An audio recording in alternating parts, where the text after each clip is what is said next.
ඊතලය දිල් TV රූපවාහිනියේ සත්‍ය සොයා යන ස්වාධීන පැතිකඩ ඊතලය ආයිබෝවන් සුබ දවසක් වේවා. අදත් ඊතලයේ කාලින වැඩසටහන තුලින් ඔබ හමුවන මම සෞභාග්‍යවත් බස්නායක. ඊතලය අදත් ඊතලයේ ස්වාධීන විග්‍රහයට අපත් එක්ක සම්බන්ධ වෙනවා මාධ්‍යවේදී සාගර සම්පත් ජයසිංහ. ආයිබෝවන් ඔබතුමාට. අයිබෝවන් අපේ සෞභාග්‍ය අරුණ අදත් අපි හම්බ වුණා. මේ ඉස්සරලාම්මට කියන්න තියෙන්නේ රණවිරුවෝ ගැන. ඇත්තම ජාතියකින් ගෞරවය ලැබපු රණවිරුවෝ අවුරුදු 22ක් වගේ සේවා කාලයක් යුද හමුදාවේ, ගුවන් හමුදාවේ, නාවික හමුදාවේ, පොලිසිය වැඩ කරලා විශ්‍රාම යනවා. ඒ රණවිරුවෝ හමුදාවේ ඉන්න කාලේ හැම කෙනාගේම ගෞරවයට පාත්‍ර වෙනවා. ඒ වුණාට මේ එළියට ආපුවාම රණවිරුවා වයසයි. ඉතින් ඒ හම්බෙන මුදලින් ගයක් හදා ගන්නවා. ඊට පස්සේ ඔන්න එනවා ප්‍රශ්නයක් රැකියාවක් නෑ. ඉතින් රැකියාව රණවිරුවට හොයලා බලනකොට ඉතින් මේකට සුදුසු රැකියාවක් හොයාගන්න යනකොට එක්කෝ සිකියුරිටි ජොබ් එකක්, එහෙම නැත්නම් ත්‍රිවිල් රථයක් පදවන්න, එහෙම නැත්නම් කාගේ හරි අතකොළුවක් වෙන්න, සමහරවිට පාතාලයට සම්බන්ධ වෙන්න වගේ දේවල් වෙනවා. ඉතින් ඒ ගැටලුවෙන් රණවිරුවන්ව මුදා ගන්න සිව්හෙළය අපි වෙනුවෙන් අපි සමාජ සත්කාරක බලකාය තියෙනවා. ඔබට වැඩිදුර තොරතුරු පරිශීලනය කරගන්න පුළුවන් ඔවුන්ගේ සිව්හෙළය අපි සමාජ සත්කාර බලකායේ ෆේස්බුක් පිටුවට ගියොත්. ඉතින් ඒක හින්දා ඔබට කියන්නේ ඔබ යුද හමුදාවේ, ගුවන් හමුදාවේ, පොලිසියේ, නාවික හමුදා විශ්‍රාමිකයෙක් නම් හොයලා බලන්න මේ සංවිධානය ගැන. ඔබ වෙනුවෙන්ම, ඔබේ දූ දරුවෝ වෙනුවෙන්ම වෙනම විශාල ව්‍යාපෘති සංඛ්‍යාවක් ඔවුන් සතුව තියෙනවා. ඊතලය වැඩ බැරි වෙනකොට ආණ්ඩුව මාධ්‍ය මර්ධනය කරන්න හදනවා කියලා සජබේ ප්‍රධාන ලේකම් රංජිත් මධ්‍යම බණ්ඩාර කියනවා. මේක ඇත්තක්ද? ඔව් ඇත්තම සෞභාග්‍ය ඕවා මේ හාස්‍යයට කරුණු. මේ විපක්ෂයේ ඉන්නවා මේ හාල්පාරුව දෙන්නේ තුන් දෙනෙක්. ඇත්තටම හාල්පාරුව කියන්නේ මේ වයසක නූපන් ලිලිපුට් කුරුමිට්ටෝ මේ රජයත් එක්ක බලපුවාම මේ 70ට ඕනේ මේ රට විනාශ කරන්න මිසක් කවදාකවත් මේක දියුණුව කරාගෙන යන්න නෙමෙයි. අවුරුදු 70ක් තිස්සේ අයියාගේ මල්ලිට, මල්ලිගෙන් අම්මගේ තාත්තට, දුවට, පුතාට ඔහොම මාරු විවාප දේශපාලන ගමන මහජනතාව මේ පාර අර තනි සිග්නල් කණුවේ අනුරාධපුරේ ගමේ කොල්ලගේ කරෙන් තිබ්බහම දැන් මේ රට හරි මාර්ගයක යද්දි හරියට කැක්කුමයි. දැන් සමන්ත විද්‍යාරත්න වගේ ඇමතිවරු දක්ෂයි. ඊට පස්සේ සුනිල් හඳුන්නැත්ති, විජිත කුමාර හේරත් නේද? ඉතින් ඒ වගේ මේ කට්ටිය එකතු වෙලා මේ රට හරියට කරගෙන යනකොට මේ ප්‍රවීණයෝ හොඳට වැඩ කරගෙන යනකොට ඉතින් සමහර අයට පණුබේත් බිව්ව නැතුවම හැදෙනවා ලෙඩක්. මොකද්ද? කිරිපණු ගාය වගේ දඟලනවා. කිසිම මාධ්‍ය මර්ධනයක් මේ රජයේ නැහැ. මාධ්‍යයට කවදාවත් මේ රජය අත තියන්නෙත් නැහැ. මොකද ඒකට හේතුව මාධ්‍ය වලින්ම තමයි මේ මිනිස්සුන්ට සත්‍ය එලි කරලා අවුරුදු 70ක හොරකම ඔය මහින්දලා, ගෝඨාභයලා, වික්‍රමසිංහලා, ඊට පස්සේ ප්‍රේමදාසලා වහගෙන ඉන්න කුණු ගඳ ගහන රෙදි ගලෝලා මේගොල්ලෝගේ හෙලිව පෙන්නුවේ මේ මාධ්‍ය වලින්. ඔබ දන්නවා මාධ්‍ය වලට තර්ජනයක් තිබුණේ. මම කලිනුත් කිව්වා ප්‍රේමදාසගේ නෝනා වොලිබෝල් ගහනකොට අර මේ ජංගියක් ඇඳගෙන මොකක්ද ෂෝට් එකක් වගේ ඇඳගෙන වොලිබෝල් ගහනවා ෆොටෝ එකක් දාලා තිබිලා ඒ මාධ්‍යවේදියා අතරත් ආගියතක් නැහැ. හරිද? ඊට පස්සේ තාජුදීන් කියන මිනිස්සයා පාරේ මරලා දැන්නේ කවුද කියලා දන්නවා.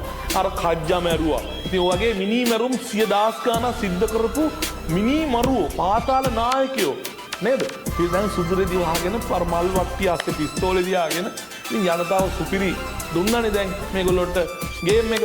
දැන් ඉතින් ඔයගේ බයිලා ගන්න ඔය හීනෙන් දොඩවන්නේ. ඔය පිස්සු ඇදුනාමත් ඔහොම වෙනවා. පාන නිවෙන්න කිට්ටු වෙච්චාමත් ඔය වගේ සිද්ධ වෙනවා. ඒ හින්දා අවුරුද්දකට සැලෙන්න ඕනේ නැහැ. ඊතලය ආර්ථික ගොඩනැගිලි සංවිධානයේට බලය දීමේ කෙටුම්පත අතුරුදහන් වෙලා තියෙනවා. මේක ඇත්තටම අතුරුදහන් වීමක්ද? ඇත්තටම ජාතික පරිදි මේක දැන් හිනාවට කාරණයක් නේද? නඩුකාරය උන්වහන්සේලාගේ ගරු අධිකරණයට බලපෑම් කරපු සිද්ධීන් වාර්තා වෙලා තිබ්බා. එක්තරා විධායක ජනාධිපතිවරයෙක් ලංකාවේ පළවෙනි විධායක ජනාධිපති කියලා කියන්නේ.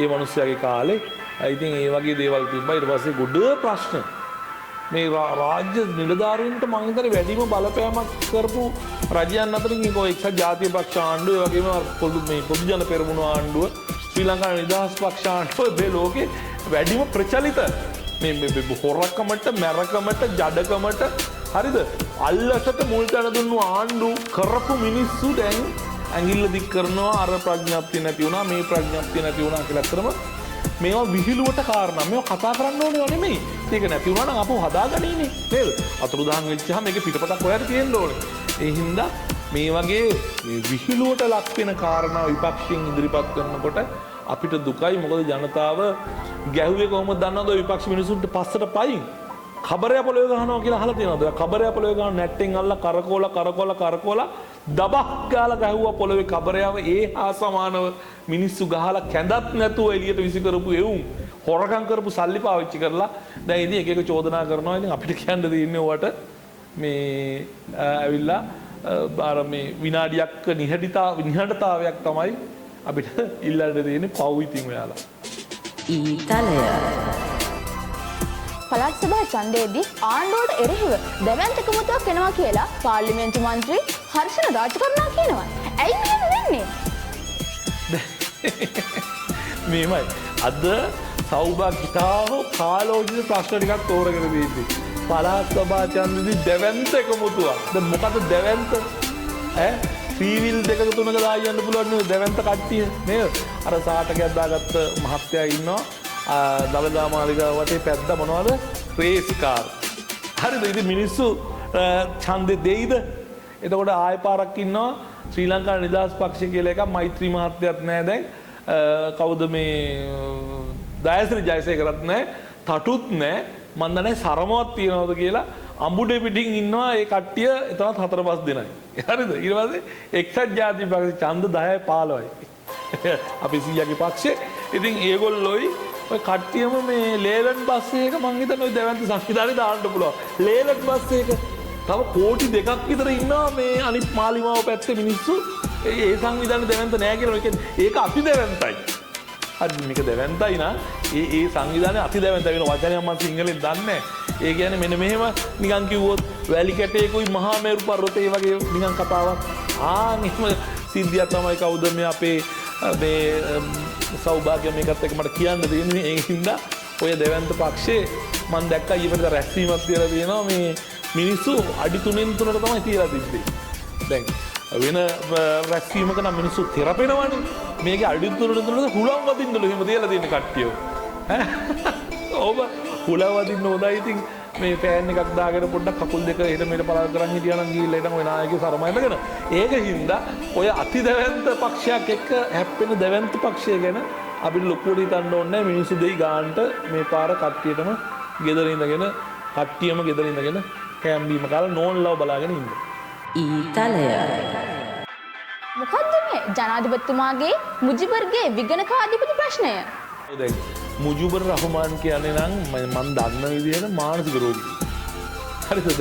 කිසිම දවසක කියපු දේවල් මේ ලෝකේ පැල කරන්න බැරුකද ඊයේ පෙරේදා අපේ බල්තසා මේ නගරාධිපතිව එළවලා ඔන්න මිනිහා නගරාධිපති වෙන්න යනවා කියලා කයිය ගගා හිටියා. අන්තිමට මොකද උනේ?